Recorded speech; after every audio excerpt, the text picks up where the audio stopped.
Olá pessoal, bom dia, boa tarde, boa noite. Hoje eu quero tratar com vocês a respeito de dois julgados relevantíssimos do STF, que versa sobre coisa julgada, especialmente coisa julgada rebus sic stantibus, incidente sobre uma relação jurídica de trato sucessivo. Eu estou falando do recurso extraordinário 955227 da Bahia e do 949297 do Ceará. Eu vou tomar aqui como parâmetro este julgado, o recurso extraordinário 955227 da Bahia, um acórdão extenso, com a seguinte ementa que estará disponível para os senhores aí na descrição desse vídeo. O que nós temos aqui? O que nós tivemos um caso relevante que veio a resultar na estipulação de uma tese muito interessante do STF, que veio a tomar corpo no tema 885 da jurisprudência de repercussão geral da Corte. O que nós tivemos aqui na hipótese? Nós tivemos um primeiro mandado de segurança impetrado em 1990, que teve como pedido então a empresa impetrou o mandado de segurança pedindo que fosse dispensada de recolher a contribuição social sobre o lucro líquido em razão da suposta inconstitucionalidade da Lei 7.689 de 88, porque a interpretação da empresa era necessária a prévia edição de uma lei complementar que não se deu. Então, nós tivemos um primeiro mandato de segurança de 1990, que versou ali sobre um controle difuso de constitucionalidade, a inconstitucionalidade alegada na causa de pedir, analisada na fundamentação do julgado. E este primeiro mandato de segurança veio a ter o trânsito em julgado no sentido da procedência do pedido. O trânsito em julgado se deu em 1992. O judiciário afirmou, portanto, que a empresa impetrante não deveria recolher CSLL, contribuição social sobre o lucro líquido, porque o judiciário reconheceu a inconstitucionalidade no controle difuso. Pois bem, em 1992, no mesmo ano do trânsito em julgado e 2 anos após a propositura desse mandato de segurança, o STF julgou um recurso extraordinário, o RE 138284. Não havia ainda, à época, a sistemática de repercussão geral. E nesse julgado, RE 138284, o STF reconheceu a constitucionalidade da lei. Então, a constitucionalidade da Lei 7.689 de 88.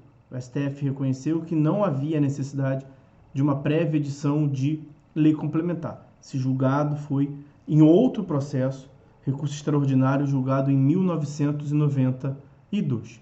Muito que bem. Com base, então, nesse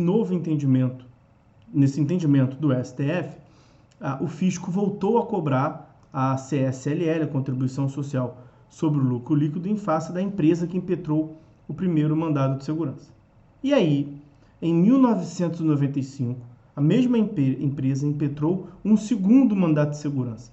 Agora, não mais com base na inconstitucionalidade da Lei 7.689 de 88, mas alegando ali a força vinculatória da coisa julgada, que o judiciário já teria isentado aquela empresa, a empresa impetrante, de recolher o CSLL, contribuição social sobre o lucro líquido. Esse segundo mandato de segurança foi impetrado em 1995. Pois bem, em 99, nós tivemos a sentença de procedência desse segundo mandado de segurança. Em 2005, nós tivemos o acórdão do TRF local, Tribunal Regional Federal, mantendo a sentença de procedência. Então, em 2005, a empresa era ainda isenta do recolhimento do CSLL e o fisco nacional interpôs recurso extraordinário a ser julgado pelo STF, ali nos idos de 2005. Pois acontece que em 2007 o STF julgou uma ADIM, uma ação declaratória de inconstitucionalidade, a ADIM número 15, de relatoria do ministro Sepúlveda Pertence, e no julgamento dessa ADIM, portanto, em controle concentrado de constitucionalidade, o STF reconheceu a plena constitucionalidade da Lei 7689 de 88. Então, o STF, em 2007, reconheceu que era plenamente válida e constitucional a lei que fundamentou a procedência do mandato de segurança 1, impetrado lá em 1990, que teve o trânsito em julgado em 92, reconhecendo a inconstitucionalidade dessa lei. Perceba que lá nós temos um controle difuso de constitucionalidade, aqui um controle concentrado de constitucionalidade. E o que nós tivemos agora em 2023? Em 2023, o STF julgou o recurso extraordinário interposto pela Fazenda Nacional em face daquele mandado de segurança de número 2. O segundo mandado de segurança que teve uma sentença de procedência, um acórdão de procedência, reconhecendo, portanto, que o fisco estava vinculado à coisa julgada do mandato de segurança de número 1. E aí, o que nós temos aqui? O grande barato da questão é claro que nós temos a eficácia da coisa julgada. A coisa julgada é uma garantia constitucional reconhecida no inciso 36 do artigo 5º da Constituição Federal. A lei não prejudicará o direito adquirido, o ato jurídico perfeito e a coisa julgada. A coisa julgada está previsto no CPC a partir do artigo 502. E nós temos no 505 do CPC um trato diferenciado ou peculiar da coisa julgada relacionado a essas ações que são de trato sucessivo. Artigo 505. Nenhum juiz decidirá novamente as questões já decididas relativas à mesma lide. Então, em tese, o dever ou não de recolhimento da CSLL, nenhum juiz poderá decidir de modo diverso, porque pelo mandato de segurança 1 foi afirmado por decisão transitada e julgada de que não é necessário a empresa recolher, já que reputou-se o judiciário que seria inconstitucional a previsão da lei de regência. Mas aí percebam que esse dispositivo, essa lógica é excepcionada, o dispositivo 505 caput termina com um salvo. Salvo se, tratando-se de relação jurídica de trato continuado, sobreveio modificação no estado de fato ou de direito, caso em que poderá a parte pedir a revisão do que foi estatuído na sentença. Então percebam que o dever de recolher a CSLL ele é mensal. Há uma periodicidade mensal. Então é o que se chama de relação jurídica de trato sucessivo ou relação jurídica continuativa. E nesse caso, houve uma modificação no estado de direito. Por quê? A lei que era reputada pelo judiciário como inconstitucional na década de 90, veio a ser em 92, por meio de julgado de um RE sem repercussão geral, tido como constitucional, e aí, por fim, agora aqui, em 2007, teve o órgão competente, o STF, pronunciado em controle concentrado de constitucionalidade, a sua plena validade. Essa decisão do STF, tomada em 2007, vai repercutir na sistemática da coisa julgada do mandato de segurança 1? Enfim, vai mudar a coisa julgada do mandato de segurança 1? Mudar a coisa julgada não vai.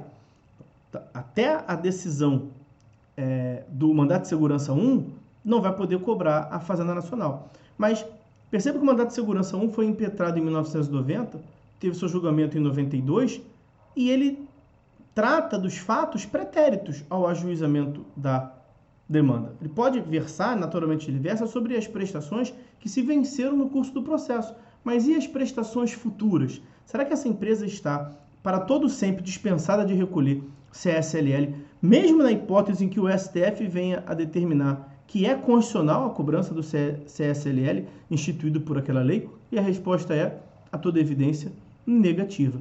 Me parece que o 505, inciso 1º do Código de Processo Civil já deixa claro que nas relações jurídicas de trato sucessivo, havendo mudança no estado de fato ou de direito, na hipótese que é a interpretação do direito, a solução da coisa julgada inicial não se aplicará necessariamente. Me parece que o 505, inciso 1º já seria, do CPC já seria suficiente. O STF ainda foi tangenciar o 170, inciso 4º da Constituição Federal, que trata da livre concorrência como um dos princípios gerais da atividade econômica, e também no 150, inciso 2º, dizendo que é vedado a instituição de tratamento desigual entre contribuintes. E, naturalmente, se a todos os concorrentes daquela empresa impetrante tiverem que recolher CSLL e apenas ela, no território nacional, for dispensada por uma coisa julgada que vai protrair efeitos para o todo sempre, haverá um tratamento diferenciado entre